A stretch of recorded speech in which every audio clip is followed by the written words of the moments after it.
Hello everyone, I hope you all are doing good. So अभी KVS के exam चल रहे हैं और हम एग्ज़ाम में देखे जा सकते हैं कि कितने ज़्यादा फुल फॉर्म और चीज़ें आ रही हैं हमारे एग्ज़ाम में। सो हमें उसके अकॉर्डिंग यहाँ पे मैंने नोट्स बनाई है, सो आई थॉट कि आप लोग के साथ भी शेयर कर देते हैं। तो निपुण सबसे पहले अगर देख लेते हैं, निपुण का जो फुल फॉर्म है national initiative for proficiency in reading understanding and numeracy. आपको ये जो आपकी रीडिंग अंडरस्टैंडिंग है और जो न्यूमेरिसी है उसमें आपको और ज़्यादा प्रोफिशिएंसी लाता है निपुण। एम इसका 26-27 है और एफएलएन का सेम है, अगर एम पूछता है तो 2025 है। ओके, आपको रिलेट करके याद रख लेना है। Slogan is what? निपुण भारत का सपना, सब बच्चे समझे भाषा और गणना। This is the slogan actually. DIKSHA की बात करें तो दीक्षा जो है 5 सितंबर 2017 में आया है and it's a digital infrastructure for knowledge sharing. यह एक ई लर्निंग प्लेटफॉर्म है। ओके, एंड अगर बात करूँ तो निष्ठा निष्ठा national initiative for school heads and teacher holistic advancement. School heads and teacher holistic advancement के बारे में बात करें, स्टार्टेड इन 2019। ओके, स्वयं इज द स्वयं का जो फुल फॉर्म है that is study web of active learning for young aspiring mind. Young aspiring mind के एक्टिव लर्निंग के बारे में ये बात करेगा और ये एक डिजिटल प्लेटफॉर्म है। Now if you talk about RT is right to education act which comes in 2009 और यहाँ पे इसको 1975 में ले sorry no R T is comes in 2009।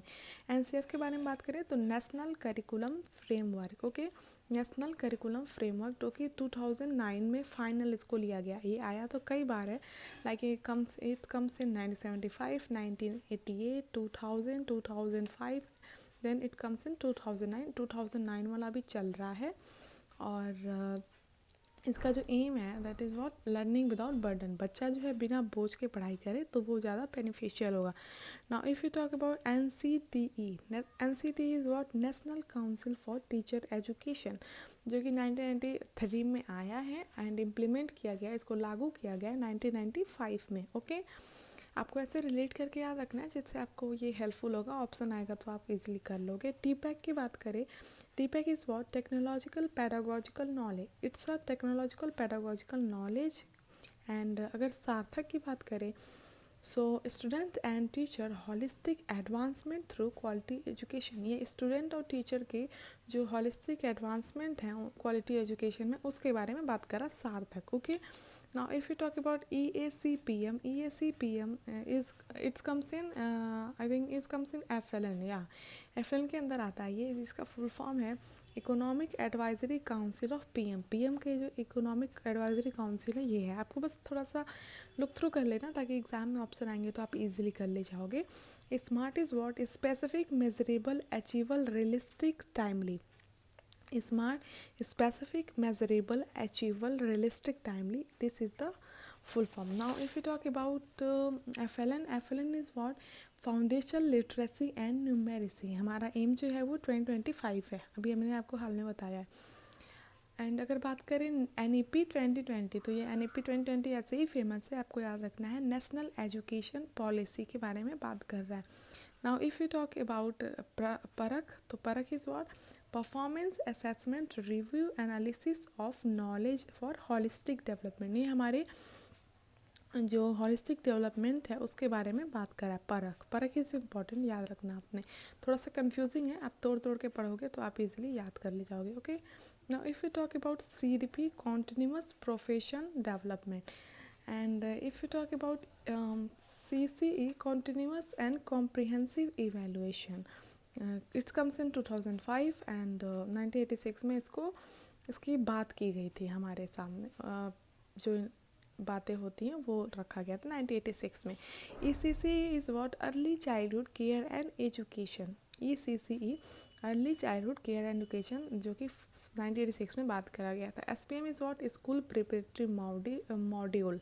Okay, SAFAL structure assessment for analysing learning. It's comes in for class 358 के लिए है SAFAL structure assessment for analysing learning.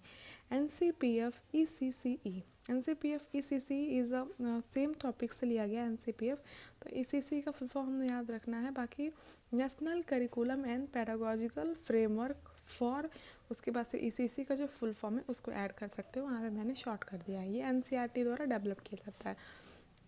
Now if you talk about NCFSC, national curriculum framework for school education. School education के बारे में बात करेगा, national curriculum framework NCFSC school education. उसके बाद अगर यहाँ पे टी लग जाएगा तो टीचर एजुकेशन, ऐसे चीज़ों को लेके ये चलेगा। ओके, अब अगर मैं बात करूँ PISA, programme for international student assessment, programme for international student assessment is what, PISA. NCERT, national council of educational research and training, it comes in 1 September 1961. Establishment is 1 September 1961. Now if you talk about NIEPA, National Institute of Educational Planning and Administration. NIEPA is what? National Institute of Educational Planning and Administration. So this is the full form, and आपको इसका exam एक बारी look through कर लेना है ताकि exam में अगर क्वेश्चंस आते हैं तो आपका इजीली हो जाए। Okay, thank you.